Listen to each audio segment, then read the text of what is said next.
to Smart Talk. This is a weekly series produced by Beyond Belief Sobriety, which is a podcast that explores topics of interest to people who are seeking or who have found a secular path to recovery from addictions and problem behaviors of all kinds. We post our episodes in both an audio and video format, and you can learn more about us at our website, beyondbeliefsobriety.com. This series that you're watching is called Smart Talk, and here we focus specifically on the people and tools of smart recovery. My name is John, and I've been the host of the Beyond Belief Sobriety podcast since September of 2015, and I'm a person in long-term recovery. With me is my co-host, Arthur Shanker, who has a long history with SMART and currently serves as its national outreach liaison. Arthur is a SMART facilitator and has a great deal of experience and knowledge about SMART recovery and the 4-point program. So today we'll be talking about the stages of change model and how that's incorporated into the SMART program. And then we'll have a discussion about urges and some of the tools used to cope with urges. So without any further ado, let's say hello to Arthur over there. How you doing, Arthur? Oh, how you doing? Not bad at all. Good to be here. Happy New Year to everybody. Happy New Year. Yeah, it's great to have it's good to have another new year. I love the new year because it gives me a chance to do things all over again, or think I'm going to improve things this year over last year or whatever. But yeah, I'm excited about the coming year with the podcast in particular, and this episode, and learning more about SMART. So yeah, it's all good. So last week, I think, or a couple weeks ago, I wrote that reporter who did that story about the shenanigans about the recruiters on treatment centers. I never heard back from her, so I'm just going to let that go. Who knows what's going on with that? So we'll let the courts figure it out. There's always some kind of legal stuff going on in any field, anywhere. So basically, I mean, I've never really heard of a recruiter, in the places I've experienced and I've dealt with. When somebody goes, let's say it's a place in Arizona, mm-hmm. and when you call the number, you might be talking to an admissions person who's in Fort Lauderdale, Florida, right, or in Dallas, Texas. They're not necessarily at the location, right? So that's not unusual. No. But I haven't heard of them reaching out unless you call them first. Right, exactly. And I think that's the difference. They reach out and say, are you okay? Is everything okay? They want to get you into a treatment. They want to help you get going with that recovery, etc. But as far as like just reaching out and just blind calling somebody, I haven't experienced that. I bet it's pretty rare. And it's just probably, if anyone is getting into treatment, it's just probably a good idea to check the place out, check out what's going on, but by and large, I think it's probably a rare practice, but it does happen. I'm sure, like in any industry, there's going to be problems, no matter. And there might be somebody that works for more than one treatment center. When that phone rings, it might give a code that this is for this one, or this is for that one. And I'm not going to say they're not pushing, but what they want to do is they want to get your information so they can check your insurance and right, that you qualify, and figure and out then get a set up for a bed. Right, exactly. But as I said, my experience is that you call them. Yeah, yep. They don't call you. Right, exactly. So before we get into this episode, I thought I'd review what we've done previously. The last episode we did was on the ABC tools, and that is based on rational emotive behavior therapy, right? Rational emotive behavioral therapy, or ABT, which was created by Albert Ellis in the 1950s. Uh-huh.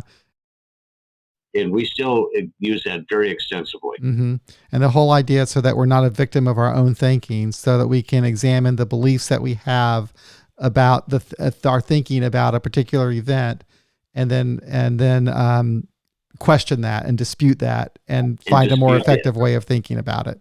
Right, exactly. And funny enough, usually they start with the C, meaning that you have a consequence. Right. So if the consequence was I used and I got a DUI. Now we go back to the activating event. Right.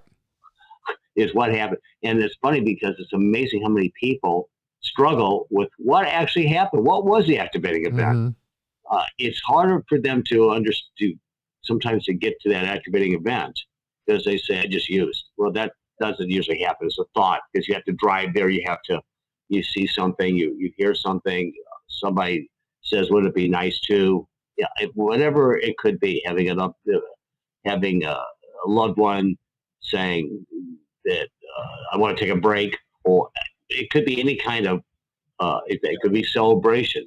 It could be somebody died. It could be, it could be anywhere from mad, sad, bad, or glad. But it's funny how you have to sometimes really probe to find out the activating event because that's crucial to realize what the event is, because then you know what to watch for in the future. But that B, that belief, is probably the most important letter because once you get to the belief, if that doesn't change, the consequences aren't going to change. Right. Yeah. The activating event you can't help. Mm-hmm. That's something that just happens. It's a great tool. It's a great tool. One that I'm going to practice with. So also we got some feedback that I wanted to talk about. First of all, Bill wrote, he wanted us to have a discussion of crosstalk and how that's used in SMART. And I don't know if we want to do that in this episode, but maybe some other episode. But I think I misunderstood because he corrected me. I told him that in SMART recovery, it's encouraged to have dialogue and feedback, but that we don't, but it's not actually called crosstalk. But he corrected me. He says, no, in the SMART manual, they actually refer to it as crosstalk. Is that right? Yeah. And well, it's crosstalk, but it's also sometimes doing role playing too. Right. That you can actually carry on a conversation with somebody as if you are the other person involved with that incident that may have happened or why they're thinking that way. So you take on the personality of somebody they're having that discussion with. It's almost like Playhouse 90 if you go back over the years. But crosstalk also, but I also look at it, feedback and crosstalk is also, for instance, if you come up with something that you're going through, and I may open it up to the room and ask, does anybody have any suggestions or anything they might want to ask or anything they may want to share from their own experience about this particular incident or this particular problem? Mm-hmm. So you create crosstalk with that. Yeah, the facilitator actually facilitates the conversation, right? Yeah. Okay. And what we want is the participants to be the ones to really discuss and to talk. Right. Had a meeting the other night where this one lady was struggling with a particular item, and everybody started talking from their own experience and making suggestions. And we never tell anybody what to do. That's number one. Right. But making suggestions from their own experience. And I was like very hopeful for this. At least something happened where she said, "Wow, I wasn't getting it before. Now I get it." Mm-hmm. Yeah. And it's usually a thank you because it's not intimidating. It's not confrontation. Right. And it's definitely not stigmatizing, and there's no judgment involved. No. I think that people that come from a background of 12-step programs have a negative connotation about it because it's so much discouraged in 12-step rooms. But what we're talking about is completely different thing. Well, it's a different format. In a 12-step room, you share something, but no one's supposed to on what you shared. Right. Exactly. It doesn't mean they may not say, well, that something happened to me, and this is what I'm going through right now. Right. But they're not actually giving a suggestion. Right. Exactly. They're just talking about that they had maybe a similar incident. The crosstalk is not really part of that. It's like you share what you have to share. If you want to talk to somebody after the meeting, I think that's what they suggest, if I'm not mistaken. That's right.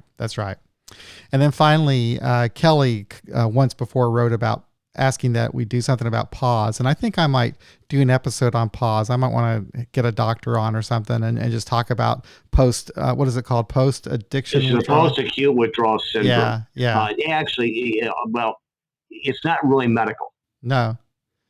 It's not something they can give you a pill for. Right. It's not a medical condition. PAWS, the way we look, the way it is, one, we have no idea how long it really lasts. One, we have no idea when it really starts. But different items come into it. Like, for instance, you could be irritable, angry. You can have hypersomnia, insomnia. You can have sadness, depression. I mean, what it is your brain and is starting to rewire. Your body's starting to rewire. Right. So you go through different. It is called a syndrome, not a symptom, and that's the key to it. There's nothing you can really do about it. Usually, what I experienced with people is that this particular syndrome starts. Sometimes people get out of treatment, and they're on something that I'm sure you've heard of. They call it the pink cloud. And when they're on that pink cloud, it's like they have the feeling nothing can happen to me. I'm invincible. I've got this. Right. And then they get that bill in the mail, or their car breaks down, or something in real life happens now. And it's when that happens, it's like all of a sudden you snap out of that pink cloud, and you can go into that syndrome. Yeah. And dreaming, for instance, becomes part of it. It's amazing how many people have using dreams. Yeah. Oh, yeah. A good REM sleep, which they hadn't had because they say I've slept, but they really passed out. Right. I can still have using dreams after many years later. It's been a while since I've had one, but not that long. But I've had them way far into my sobriety. I've had drinking dreams. But to me, that's part of that, believe it or not, syndrome. As I said, they can pop up anytime. Yeah. Yeah. Well, so I think that the stages of change are really interesting. I was reading through them again last week, and it just seems to me that they fit in really well with the 4 points, and then also with the tools. I just see how they can just be incorporated, or probably are incorporated, in everything that goes on in SMART. And I wonder if we could talk about the stages of change today, and maybe also coping with urges and some of the tools used for coping with urges. And I'll just let you kind of talk about the stages of change. Like, do you know where they came from? That's like an actual psychological theory or something, isn't it? Well, it was created by 3 very well-known psychologists. A fellow named Prochaska, another one named Norcross, and another one named De Clemente. These are their last names. Doctor. And that's one of the main differences between us and a 12-step program when you come to a SMART program. And when we talk about differences, that's what it is. We're based more on this. We're evidence-based and science-based. Right. So when you go into a 12-step meeting, because I think this is important to point out, and let's say you had a lapse or a relapse, they say, well, your clean date's changed. You're back to day 1, and you get another white key tag. Right. Welcome back, and you're recommitting to a program or to abstinence. And for a lot of people, that's a form of judgment. It's a form of where they get stigmatized by that, because it's not a good feeling thinking that you're in front of your peers, and it's like that all that time you may have had in the past is gone. That doesn't count, because now you're back to your clean date. Now, somebody may argue with me on that, but that's basically the idea with that. And because all people hear is I'm back to day 1. Right. And I'm starting over. And they may have had 3 sips on a beer. Right. Maybe even not drink the whole beer. But I heard of one person who had like 2 years and drank 2 non-alcoholic beers. But their sponsor convinced them Oh, that that's they're back to sad. day That's one too because bad. there was that 0.0003 or whatever Right. Which that you was can in there. also find Even in though a, it, huh? which you can also find like in a banana if you ate a banana or something like Okay. Well, that. but that's what in this like you drank, Right. so it's and this fellow every time I have seen him, he says he's like 6 years in. I say now you're 8. Yeah. Yeah. It's but that's the difference. Okay, so what these guys created was what they call the stage of change, Mm-hmm. and you walk and you go through the stages. Now the stages of change is non-stigmatizing. There's no judgment involved with it, and it's a very simple concept. And there are 5 basic stages. If you put up that, can you put up that? What they are? Yeah, Yeah, I don't actually have it on the website, but I have it on a Word document here. But let me pull it up. I can just pull it up on this. Let me pull it up on the website. Google is my friend. and let's see. Stages of change. Smart. And here we go. And now I will do a screen share.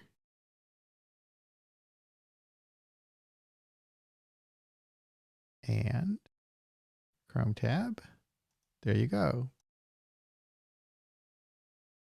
Okay, so that's one, but the one you had up at the very beginning is what I was looking for Oh, because it shows a circular. the diagram, the The diagram. diagram. Oh, okay. Well, let me see that. I can find that too. Here it is. See it? Okay, so if you notice, there are basically, it says relapse optional. Okay, you have right there 5 stages.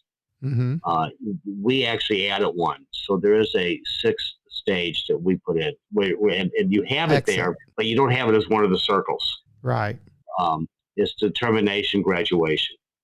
Okay, so I wanted everybody to see what this is because in our book, in the smart book, now there's are different diagrams for it. This is one of them. Mm-hmm. Another diagram it shows a spiral, like a spiral Oh, staircase. okay. Okay, so the stage of change are not linear. That's why you see it where see how they're intersecting, Mm-hmm. the different circles are intersecting. Okay, the stages in the spiral is basically the same thing. That we can go in through the stage of change, possibly revert back to a different stage. Now, some people have the idea that you can only be in one stage at a time. Uh, I think you can actually be in more than one stage. You might be going in, but let's explain what they are first. Okay. Go on, but you could if you want to, you could take that down if you'd like, Okay. or doesn't really matter now. I Okay. just want people to see what these stages are. Okay, and it works, and it does, and if you notice again, it's not linear. It's not like from A to B Right. or A to E. So, so what the stages are is one. The first stage is pre-contemplation. Pre-contemplation is very simple. I don't have a problem. It's total denial that there's an issue or a problem there. Once most people that come to a meeting or go into treatment or go to an IOP, they're past stage 1 already. Right. Okay, because now they realize something's going on. Stage one, that pre-contemplation is probably going on while you're still using, right? You're still kind of Oh, using, you're engaging absolutely. your behavior, and you're not really interested in making any change at all at that point. There's no motivation to make changes yet. No. It's just not there. No. You're in active addiction. And you're not even going to be in a smart meeting or a 12-step meeting or anything when you're in that stage, are you? No, generally not. Unless somebody convinces you to go with them, Or and you're they don't forced. really want to Sometimes some be people there. could be forced into some kind of a situation, right? Right, or they don't, and they really don't want to be there. They don't want I to be mean, there. there That's is that possible. possibility. Right. That's true. So Okay. So and then they say, please just go with me, just this one time, see what it's like. And then they go right outside and light a joint, you know. Right, So right, it's, uh, or go straight to the bar. Anyway, but they is, as I said, it's total denial. They right. don't think they have a problem. When you get into contemplation, that's where they start thinking, maybe I have a problem, Hmm. maybe I don't. Uh, there's a lot of ambivalence in that stage. There's actually ambivalence throughout most of the Yeah, and you stages. see how they overlap. The circles kind of overlap because you can kind of be pre-contemplation and then maybe contemplate. You think I don't have a problem. I do have a problem. I might have a problem. Right. And you're sitting there with the real like the balance. Right, You're like trying to balance this out. right. Now, in that stage, there might be uh, attempts to moderate or control Hmm. Yep, yep, in that stage to see if I can do that. But in the meantime, you're thinking that there might be something going yep. on I can beyond relate. Yep. that, beyond just told them now that there's no problem. Yep, I can relate to that. Even looking at my past, and I've because I've been in that pre-contemplation and then gone back to, I know I've been in contemplation and then gone back to pre-contemplation. Yeah, yeah, yeah, So now we go into preparation. yeah. When you get into preparation, that's when you really realize I have a problem Yes, and there's something going on. What do I do about it? How do I handle it? Do I go to intensive outpatient? Do I do inpatient? Do I go see a therapist? Do I do medically assisted treatments? Do I uh, go to a smart recovery meeting? Do I do a 12-step meeting? Do I do Dharma? Do I do, any one of the many that are out there, programs? And you make a plan. right. Then you take your plan, you put it into action. By actually going through to the therapy session, to a smart meeting, whatever.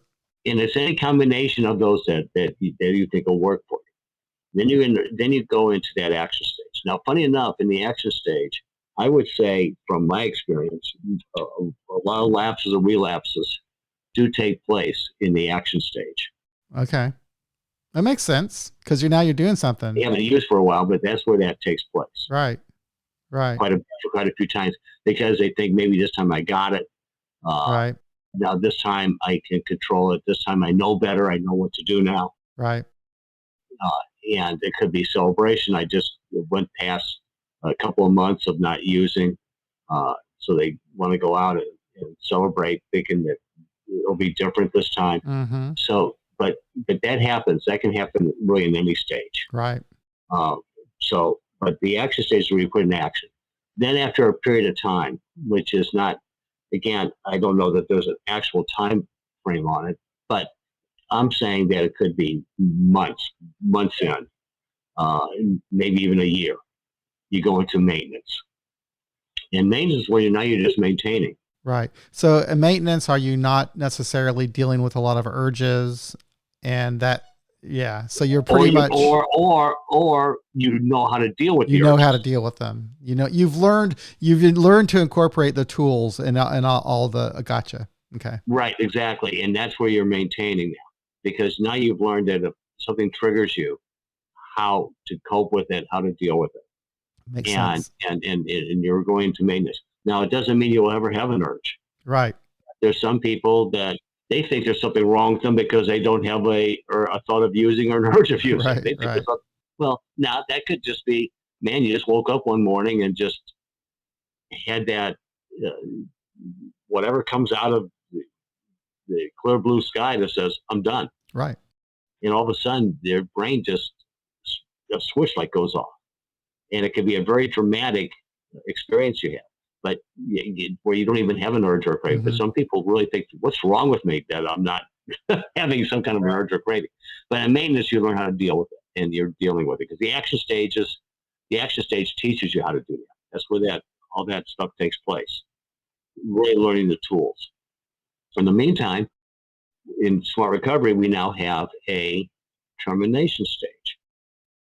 And in the termination stage, which we saw in that diagram, which is termination slash graduation, is when you think you're ready to go live our fourth point, Right, which is live a balanced life. right. You graduate yourself from the program. Right. It's not like we have a ceremony, Right. and us as facilitators don't say, okay, you're ready. Yeah. You go live your life. That's up to the individual. You can stay there a year and a half, 2 years, 3 years. We usually don't say long term, like you don't see people in there with 8 years, 7 Yeah. years, 10 years of recovery because they're out living their balanced life. See, we were just talking about that. Some friends and I who are familiar with the 12-step model, we're talking about just that, how in SMART you have that termination phase, and that it's to, like, for someone like me, like 30 years sober, to still be going to meetings and everything. Is that kind of silly in a way, you think, for someone from a SMART perspective? Would they be wondering, like, why is this guy still, has he not learned how to stay sober? Well, maybe they created a new behavior. Right. And the meetings have become, they look at the meeting as being a need to keep their sobriety. Right. Right. And besides, we just don't look at it that way. You don't even look at number of years anyway, do you? No. It doesn't even, it's not even that. As long as you're in the stages. Right. Now, what makes them a spiral? So let's say you're in the action stage and you go out and you use. Well, what we want to do, and then that usually takes you back to the contemplation. Right. Okay. Now, by the way, when we go through all the stages, just understand lapses and relapses are not a stage. No. They're an event. Okay. When we look at it, it's an event. It happened. Mm-hmm. So what we want to do is, maybe within the stages, you're still you go back to the contemplation stage, which I said it's a spiral. But at the same time, to me, you could still be in action because you're still coming to a meeting. Right. Okay. Now, when they come to the meeting, what do? What we want to do now is basically, I don't want to say, it's a tough word to say diagnose, but we want to get into what happened. Mm-hmm. Now, that's where one of our tools, like for instance, the ABCs, which we talked about in the past, come into play. What was the activating event?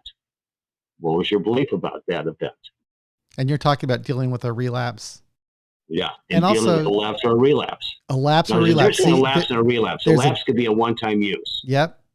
And the relapse is when you continue on for a period of time. Now that is so interesting, because that is based in science, because I have read before where there is a true difference between, someone just having a lapse, and a relapse is where you really go full blown back into your old behavior, but just like having a lapse where is a momentary lapse, but you're back on track. No big deal.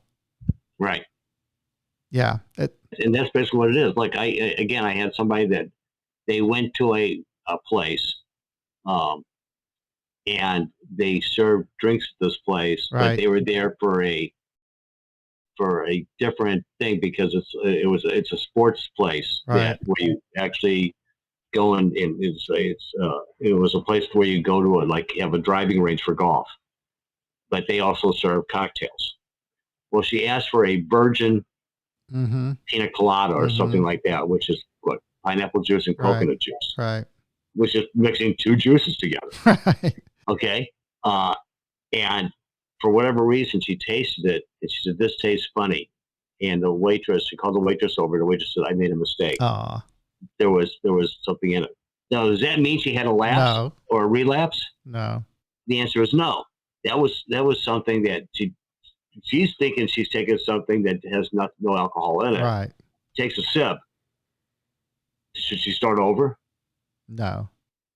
Is that really a lapse? So there's times that think something like that could happen, because it did happen to this woman. She was devastated. Right. Until she came to the meeting. And that's not either one. That's just a mistake. Right. And don't worry about it. Right. Put it to the side. Yeah. But she felt, because she had gone for years to another program. I know. My God. So she had this mindset that, how do I explain this? Nothing to explain.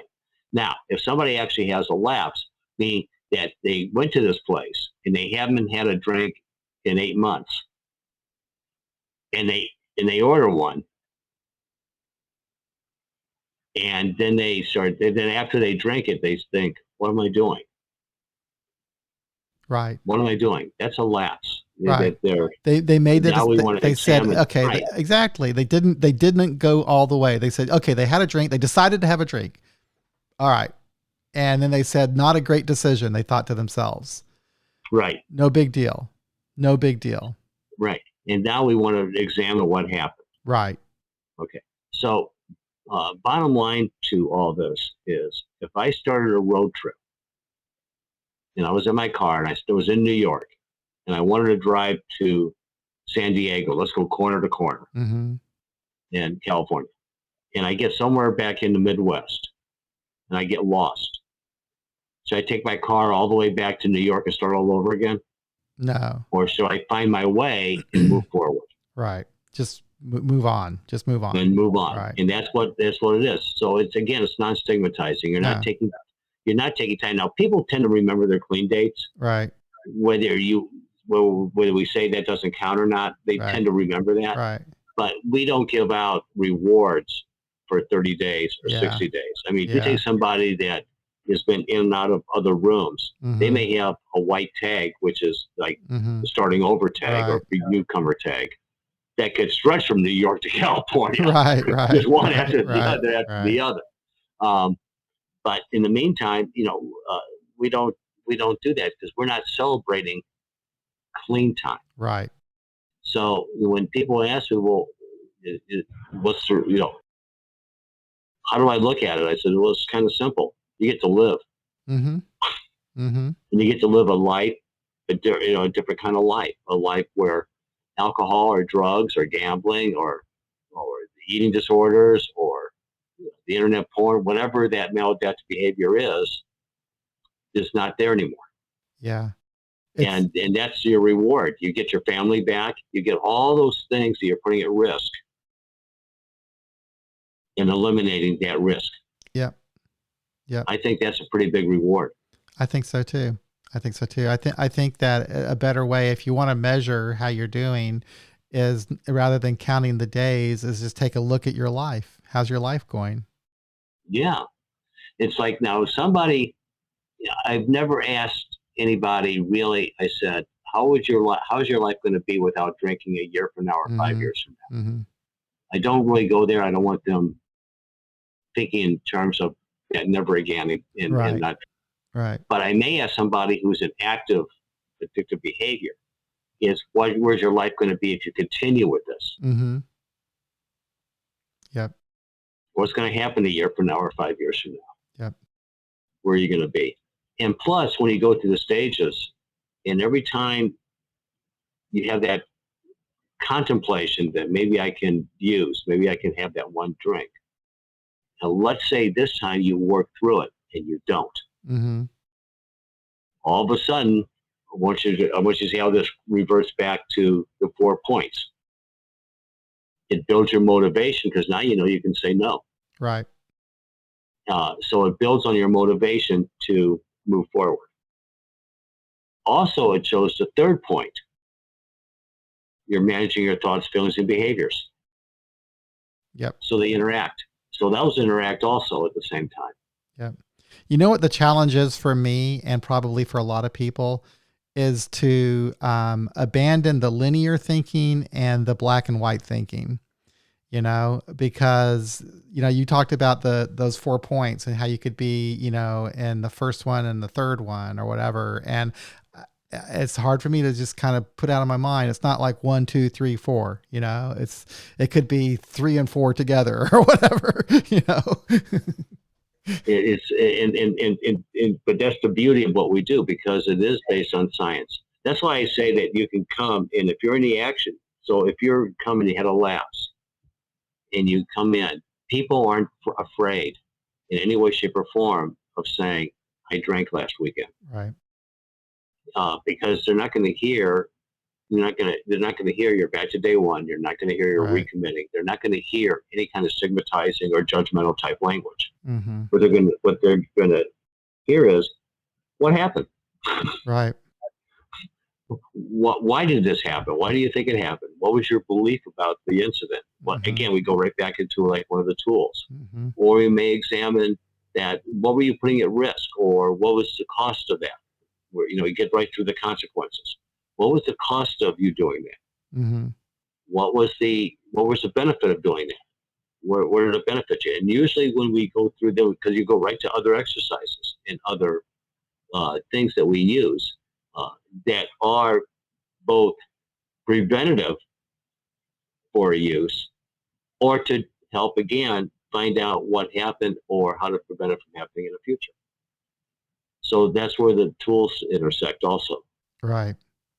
So are the stages of change used primarily by facilitators to help the people in the meeting, or or is it equally used by just anybody just to understand where they are in the process? It can be used by anybody, and as long as you're in what the three psychologists figured out, that as long as you're within the stages, you're moving forward. As long as as long as you're basically past stage one, Okay. you're Yeah. moving forward. That makes sense. That makes sense. Because all the Yeah, rest of the stages are actually, yeah. right. Yeah. Makes sense. So it's like when you get into that action stage, what would be the risk of going back and using and experimenting? Mm-hmm. What are you putting at risk there? So you can actually correlate some of the tools within the stages. Right. Um, so I actually have one of the handouts I use, and I don't have it right in front of me. Okay. Um, uh, I can get it, but I don't. I can't pull it up. Oh, I that's don't think. okay. That's okay. Um, but it basically has some of the tools within each one.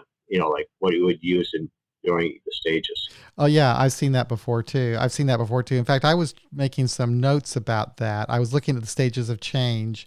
Like pre-contemplation would be, well, that would be point one. That would be point one, building motivation, right?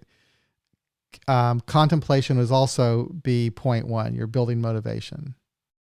But those aren't. But building the motivation isn't the tool. It actually Oh, the has tools. designated tools I that see are incorporated for into that. those. Okay. Right, and I would have to pull that up to Okay. exactly tell you where. But I'm just saying that if Yeah, you that's what in I that was think. So that's what I think a couple weeks ago, I guess, because the holidays, I'm thrown off a little bit. But I was looking at the tools, the stages, and the points, and so and I could see how they could all kind of mesh together. And with the tools, like we were talking about the ABC tool, and that incorporates all 4 points, and then those points are also within the stages. And the tools are within the stages. the It's hard. tools are within the The stages. tools are within the stages, right? Right. Okay. Okay. All right. So what Anyway, do we use when we get to this particular stage? How do we? what tools are? Yeah, that makes sense. That makes sense. That totally Right. makes sense. That So totally yeah. makes So sense. we. So I just wished I had it right in front of me, but I don't. All right. Let me see if I can find it. Go ahead. Keep talking, and I'll see if I can find it on the smart website. You know. So I don't even know if what I have. I know it came from this website, but I don't know if it's still there, like the way I am attempting to describe it. Yep. Gotcha. It might be in that thing that you had first put up with the being written out. Okay. Let me see.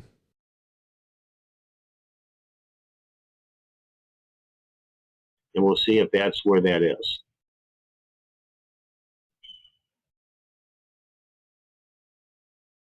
Not in there, but that's okay. I'll look for it. I'll find it. Okay, and so that's where it is. But the tools are very crucial because that's what we want to bring out when we're talking about somebody having a lapse or a relapse. Mm-hmm. We are really into those stages of change, and as long as they realize that, and Right. now sometimes I may ask somebody who's struggling, and we go over the stages of change. I may ask them, what stage do you think you're in? And why do you think you're in that stage? Mm-hmm. Because they can be coming to the meetings, and yet they're basically chronic relapsers or chronic lapsers. It's Okay. like once a week they go out and have their drink or smoke that joint or whatever it is. Mm-hmm. So I say, well, what stage do you think you're in?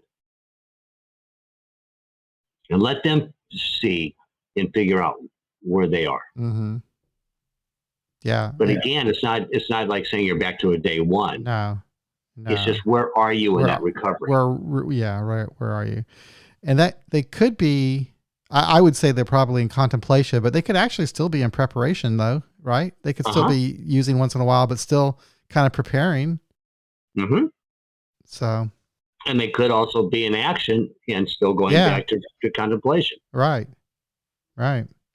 So it's kind of interesting. It's You not, don't usually find it too often in a maintenance, mm-hmm, but you do find it in the other, because really uh, two in stages 2 and 3 and 4 all have a degree of ambivalence in it. right. Because again, people think that I can never do this again, and they want to experiment or give it a shot and see Mm-hmm. if they can like moderate or control it. Do you have people that come to meetings that have a difficult time grasping the ambiguity and the how things can overlap and it's not all black and white and it's not all linear? Yeah. As a matter of fact, when if you bring up the 10 most common cognitive distortions. By the way, there's really 14 because some of them have two of them Right. within one. Nothing's So it's actually 14, but it's really the ones I use is like listed as 10, right. but I have three of them that have two things inside of Right. them. Right. So that's actually as of the 13 or 14. Yeah. But the first one, and everyone I've ever seen, and I mean I've been seeing these for 30 years. Everyone I've ever seen that has changed. Black and white is the first one. Yeah. Oh, That really? we see things in black and white I wonder if categories. that's just human nature. Maybe that's the way that people are. It's easier to see things that way. Yeah, And nothing is they really don't that see. way. Life isn't that way. No, You they know? don't see a middle ground. No. All they see is it's extremes. It's like uh, your children are out of control. Maybe you can do something about raising your kids. Mm-hmm. Why? What do you think? I did? Just kill them? Right. Right.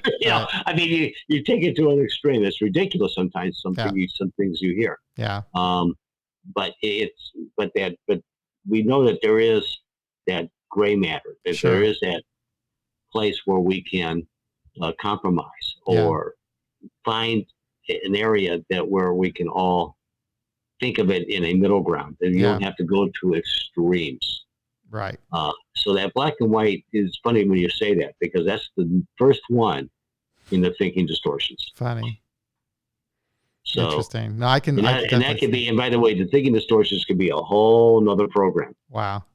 We ought to go over that. We should definitely, definitely. There is so much here. I mean, this is really a rich program. This is really Yeah. deep stuff. And the more I learn about it, the more interested I get in it. I can see why that you've been interested in doing this for so long. It's really fascinating, isn't it?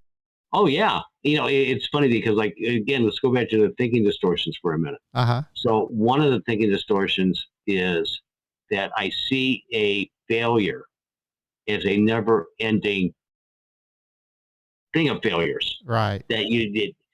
Or there's one called discounting the positives. So you take a positive event and you discount it because it's not as important as the failures. Right. And it goes, so these are all different ways of looking at things. And I usually ask, when we go through those, I usually say, can you identify with any one of these as we go through them? Yeah. If you can identify with them, it tells you something to work on. Yep. So, and they all interact again with each other. Mm-hmm. Um, in those thinking distortions, you have one that's called jump into conclusions. Mm-hmm. Well, there's one is mind reading, Right. and that's where you know that somebody is negatively thinking about you. You just know it. And then there's the B that says there's one that has two things in it, Mm-hmm. and in the B, that that an event that hasn't happened, you know it's going to turn out badly when it does happen, Right. or you think it's going to turn out badly when it happens, but you're Right. convinced of it. You know it. You see what I mean? So that's why I'm saying it in a very dramatic sense. That's not true. Mm-hmm. It's not a true way of viewing things. One, I used to tease when I said when I was using my drug of choice, I was a great mind reader. I was never right, but I Right. was a great mind reader. Yeah. Yeah. And with the other, everybody tends to do that. It's like catastrophizing an event Right. that hasn't happened. Like Right. you go to the doctor, you get blood work done, and you call the next day to see how your blood work was, and the nurse says, "Oh, the doctor's out of town. We Mm-hmm. can't tell you what came that." And you're sitting there for a week. What do you think you're putting yourself through? Oh, I know. I know. I've got this disease. I've got this. This is wrong. And the doctor comes back a week later and says, "By the way, your blood work came back perfect. Yeah. I'll see you in 6 months or a year." Mm-hmm. Mm-hmm. So, but what did you put yourself through? So that's an example where there's two of them within one: Right. the mind reading and then the foreseeing the future with a negative event, with a negative outcome. Mm-hmm. Another one is um, where you magnification and minimization, Yeah. where you magnify everything Yeah. and it's the worst possible scenario. Yep. Or you minimize it to a point where it doesn't seem as important when it really is. Mm-hmm. And they kind of call that the binocular trick. Right. You look through binoculars, everything enlarges. You turn the binoculars around opposite, everything gets smaller. Mm-hmm. So I mean, you know, so right there with two of them we just talked about, there's four cognitive distortions. Right. Well, do you want to do that next week, maybe? Yeah, let's Okay, go over that'd be those really next week. interesting. That'd be really interesting. Yeah, I love this stuff. This is really, it's mind blowing to me. You know, you and I, we were talking last week, and because when I was talking about the coping with urges, and I was just looking at the tools on the smart website for coping with urges, and you said that you mostly will just use the ABC tool. Is that right? Well, no, it's you can use the ABC tool to really diagnose what happened. Mm-hmm. Because you want to get down to what was the one that sparked off the thought Mm-hmm. that I want to take a drink. Let's use alcohol as the Right. example. I want to take a drink, and there's always an activating event. Mm-hmm. And once we realize that, so that's just the way of diagnosing it. But you can also use the ABCs for an emotional upset.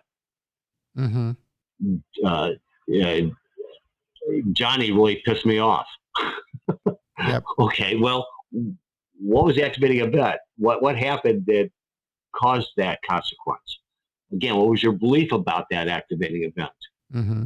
So we can use that for emotional upsets as well as using, trying to diagnose that. So there's many ways of using the ABCs, but there's other things you can use.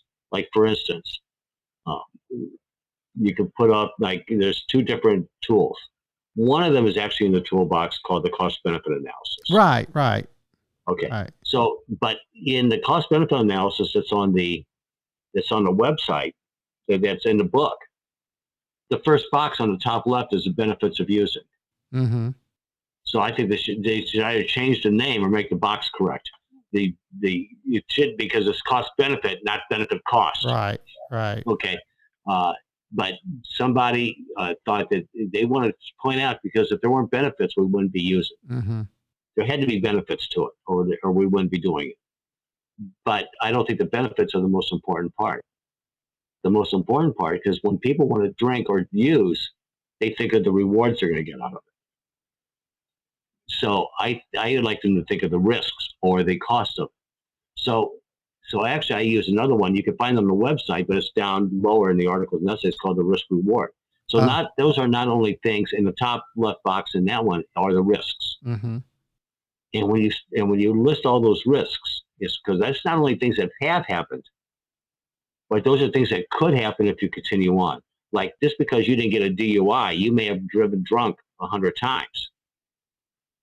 But the other guy just sitting next to you may have only done it once and got caught. Mm-hmm. But that could happen to you. That Right. just because you haven't gotten a problem health wise, like with your liver or kidneys, doesn't mean that won't develop with Mm-hmm. continual use. Or if you're using an amphetamine like cocaine or something, your Mm-hmm. veins are going to contract. You're going to have a heart problem. I mean, you could end up with a stroke. I mean, there's all different. Everything has its own set of risks involved. Right. And if people started thinking, and what really cued me to this, to make that change, is I had a lady that a little bit, a little bit older lady who would come to a morning meeting that I was conducting. And I said, why don't I ever see you on Thursday night?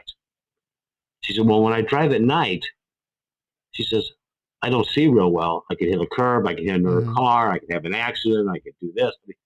Game up with all the risks involved with her driving at night. Not one benefit. Right. Well, then all of a sudden a light bulb went off in my head. And I said, if we can get everybody to think of alcohol or drugs or gambling that same way and think about those risks involved, would they make a different decision? Mm-hmm. She decided because of all the risks Right. that it's better off not Right. driving. Right. Well, if you can think of all the risks, would it be better off not using? Mm-hmm. Okay. Now, I also want to change a word, because when we think of the rewards or the benefits, are they real or are they perceived? All it says in there is rewards of using Right. or benefits of using, right? Right. Well, is that really true? Because if you end up having you use so you can have the consequences you get, Right. no. But because your perception is that I'm going to have a good time and it's going to numb me or it's Right. going to do this or that. But the end result is that it Yeah. causes Yeah. consequences Ultimately, it that doesn't. causes problems. If there is any benefit, it's very short term. And if there is benefits, they're short term. If now the risks or the costs are long term, Yes. Exactly. right? Now, Absolutely. okay. Then you go to what are the risks of not using? Well, you may lose some social friends. They could be short or long term. Mm-hmm. And then you go to the rewards or the benefits of not using. Those are long term. It's like you Right. take all those risks and they're not risks anymore. Right. Now a lot of things that can be reversed back to rewards. It's almost like that old thing about the country western song. Mm-hmm. That when you hear a country western song, uh, it's like I lost my dog, I lost my truck, I lost my money, I lost my job, lost my wife, lost my husband. Whoever's. But if you get in, but recovery is like a country western song being played backwards. Mm-hmm. I get Right. my job back, get my truck Right. back, get my Yeah. dog back, Yeah. right, get it all back. Well, that's like the risk reward or the cost benefit when you Mm-hmm. get down to the bottom boxes. The rewards of not using, the benefits of not using. Yeah. You get those things back you're putting at risk or cost. You Mm-hmm. get the trust back. You get the honesty back. If your wife doesn't want you to be at home or your husband doesn't want to be around you right now, that could that can come back together. Yeah. So, do people ever use the? So those are tools to use to help Yeah. prevent or even diagnose what happened in a lapse or a relapse. Right. It's like what were the consequences from that? What benefits you get out? So let me and this is funny because I was dealing with I do some treatment centers where I deal with the inpatient clients, and with this one particular lady was in there, and I said, anybody in here have any long, like sobriety, and then have that lapse or relapse? Mm-hmm. This lady raised her hand. I said, let me ask you this. And I usually don't ask closed-ended questions, yes or no answers. I said, when did this happen? And she told me. And then I said, well, let me ask you this. What? Let me see. Well, here's what it was. I said, why do you think you went back to drink? Why do you think that happened? And her answer was, I was looking for that euphoria I once felt. Right. Now came the close of the question. I said, did you find that euphoria? The answer was no. I Mm-hmm. said, what did you find? She says, I'm back in treatment. Mm-hmm. Yep. Yeah. So, so you have to sometimes. So that's as a facilitator. That's our main thing is ask these questions. Yeah. I tell you, this is just smart recovery is so deep and so it's just got so much substance to it. And it's how it's even more so because everything interacts with one tool can interact with another. It's just kind of it's incredible. I can see why it's a very powerful thing. I was going to ask you something. I kind of forgot what I was going to ask, but I guess my Well, question the was, answer is yes. well, we don't have a lot of more time, but I was just wondering, like, when I was looking on. Oh no, here's my question for you. This is the good question. Okay, so I got an email from somebody who was looking for a treatment center for his wife that doesn't deal with the 12 steps and has a more secular science-based approach. And he was asking me if I knew of anything. And I said, I don't really know of anything, but I did say you might want to check out Dr. Volpicelli. And I also directed him to the SMART website. I was wondering, is there a list of treatment centers that use SMART or use, Yes. there I are. mean, I don't know if there's an actual list of them. Okay. When I go around and I look at different treatment centers, I look to see what their programming is. Uh-huh. And Okay. you can see on their website what it is, right? Right. Okay. And like, for instance, I can, like, give you an example. I might see that they use CBT, cognitive. Right. Well, if they're using cognitive behavioral therapy, That's right they're for using SMART. concepts that we use. That's right. Now, it doesn't mean that they're using smart recovery, Right. But they're but it using the means that concepts that are, they're yes. dealing with the science. Right. Right. Okay, so that tells me something. Right. Now, but a lot of them also say that in their approach that they do 12-step facilitation, and you Uh-huh. may not see smart recovery there. Right. But if I see CBT, Then cognitive behavioral it therapy, fits. that's where I may call them and say, "Wow, why don't you create a scenario where we have smart recovery as part of your programming Exactly. because you're using the thing we're based on. Right. One of the sciences we're based on, which is cognitive behavioral therapy. So, so it's an examination. There are some places that are non-12 step. Mm-hmm. Like, for instance, you see the advertisements all the time for like Passages in Passages Malibu. Mm-hmm. It's probably very expensive. You're sitting on the top of Right. Right. a hill, Right. overlooking the Pacific Ocean. But in Right. the meantime, the apprentices created a program that is non-12 step. They might have some holistic stuff going on in there. They have this, but they don't facilitate the 12 step. Okay. Yeah. Okay. There's a place in Missouri that's basically non-12 step. It's called Synergy in Springfield. Oh, okay. Okay. They're non-12 step programs. Matter of fact, I think one of our facilitators may be a principal in it. Oh, okay. So it's that's a place. They don't have a lot of beds. There are places that are switching Mm-hmm. and including now and being more inclusive. Good. The one place where I do a treatment, where I do the client places in California, they actually have on their website Smart Recovery. They Mm-hmm. weren't utilizing it. They had Mm-hmm. a facilitator there that left, but they never replaced that person. Mm-hmm. And I found them, and that's where I'm doing some of the inpatient meetings. Matter of fact, I'll be doing it a little later tonight, today. Um, so you want to look into their programming Right. and into what they're I'm going to suggest that to him to do that, to check out what type of right. And there's what do another they place in say? Palm Springs that's a non-12 step program. They just come right out with it. Mm-hmm. California Behavioral Health. Yep. When I saw a non-12 step, I called them and they said, "Yeah, we would love to have somebody come out and do a presentation." I first was Isn't that doing it on interesting? Zoom. You're seeing that more. I wonder if that's a recent phenomena that you're seeing more facilities that actually say they're non-12 step. That I can't tell you, but yes, because for the most part, the 12 step has been just a go to Yeah. because it's been around since the 1930s. Right. So that's that go to, and there are places that they don't know how to do Right. other Right. Right. Right. other facilitations. So Right.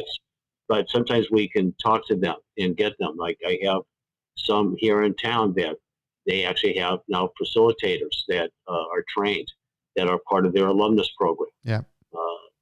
That's right here in Missouri, like the aviary. Hmm. Harris House is now getting people trained Okay. for being smart facilitators, and they're very accepting of another approach. Because what we find is that the more uh, the more options you give somebody, the better their chances are getting Absolutely. into a recovery. Absolutely. Find something that works for that If they're person. just if they're just sitting there with one option, Yep. and they've been in and out of treatment 5 times, that tells you something. Yeah. Yeah. Then Well, maybe they have to give you another option, something that maybe might take, or something you may understand differently. right. Now, is smart recovery for everybody? No, Right. but No. 12 step isn't for No, everybody no, either. no. Everybody's got to find the, no, you're right. And, It's and I got news for you. Neither one is right for some right, people. right, right. So, Exactly. There's and both are right for some people. right, right, right. So Exactly. It's again, there's no black and white, one no, way or the highway type of deal. No, not at all. Well, this has been really, really, really very interesting. I tell you, the more I learn about this, the more I want to learn about it, the more interesting it is, the more rich it is. And so thank you, Arthur, for taking the time to do this. This is just really valuable. If it's valuable for me, I know it is for other people, that are watching this. It's a great way to learn about this stuff, to talk to someone who knows about it. Because I could read it and I could take the courses and everything, but until you actually talk to someone and use it and stuff like that, it doesn't really sink in like it would otherwise. So right. my next step is to actually start going to some meetings. And I'll tell you why I'm hesitant, because I was gonna go to the meetings. It's like they're gonna say, "What the hell is this guy doing here? What is your problem?" I'm like, I don't know. I don't really. I just got to get over that and just go, I guess. But because I guess I would go there and say, you know what? I just want to learn how to use these tools in my life for all kinds of issues that I might have. I don't have any one particular thing maybe that's making my life crazy, but Well, but and I'm glad you said that, because there are people that have had recovery that they haven't used in 13 months. They right. have no thought of using, but they have other things that are happening in their life, Yeah. and we can show them and help them maybe work through those. And there could be something going on that you might not even be aware of. It might not be in the frontal lobes of my brain that there's some kind of an issue that's I lurking mean, that we have a frontal lobe. yeah. Oh, okay. There's nothing there, I might have something going on. It's like, it's not occurring to me that there's something that I need to change. So anyway, so Well, I'm, but again, it can be just coping with certain things. Like if somebody's having a problem with relationships, yeah, that doesn't mean that they're using. no, no, And it means that no, they may have been using in the past that caused a problem with relationships, right. but maybe they're still having a certain problem. And you can still And use the tools for that. You can still we can use still use the this. tools for that Absolutely. and work through it. So there's many different ways that smart can help people. Yeah. Like give me an example. Just going back, I remember watching on the news one night, and Tony Blinken, our Secretary of State, came on, and he said, before we did this thing, we did he kind of went with two different things at the same time. He said, we used a risk benefit analysis. Right. You Yeah. use it in Cause real life yeah, I know, for all kinds of things. for all kinds of things. Yeah. So Okay, so now I'm it gonna might be a go. little bit different. I'm gonna go on Monday. There's no reason why I can't go, and I'm gonna go ahead and do that, and then try to go on Thursday as well, because I think the Monday one is the St. Louis meeting, right? Well, the Monday one, you have one that I have listed in Kansas City, Right. that is also listed in St. Louis. So Oh, it's in both. okay. Uh, but the Thursday night meeting is not listed in Kansas City. It's only listed in the St. And Louis area. okay, okay, But you can go to either one. Yeah, right. it doesn't It matter, doesn't and it's matter. the same. It's the same URL to get in. Okay, It's the all same right. Well, numbers. I'll be there. I need to get over my initial nervousness and just go, and then it'll be fine. Well, what are you going to be nervous about? You think we're going to tell you you're back to day one? I don't know. I don't know. Well, Here, I want to show you when people use vocabulary, uh-huh. and this is another Mm, whole nother program we can have. yeah. When people start using vocabulary, and we have a thing that we want to do vocabulary exchanges, Right. statement exchanges, the way we express ourselves sometimes. Okay.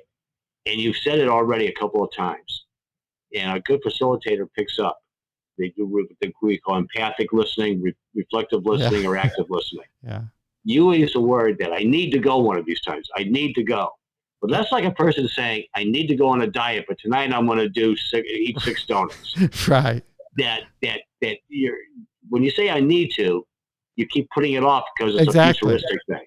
Exactly. But when you say I am going to go, you're making a commitment. I want to go. I prefer to go. I choose to go. Now you're making a positive statement Right. about doing it now. You're right. Not later. Right. So when we hear those words like need, right, like ought to, you're putting a condition on it. You're putting a condition on it. Have to, right, ought to, must, right, should, right. You know, these are all, again, content distortions. Those are part of labeling. Okay. And part of a way. Well, I will go. I will go. I will go on Monday. I will be there. I look forward to it. I am nervous, but I will be there. Well, don't worry. We'll only keep you on the hot seat. Just leave me alone. Just don't even talk to me. All right. It was nice talking to you, Arthur. Thank you again. I really enjoyed this. It was super, super interesting. I'm looking forward to next week. So thank you again. I appreciate it. You have a nice week out there. You too. Take care. All right. Bye-bye.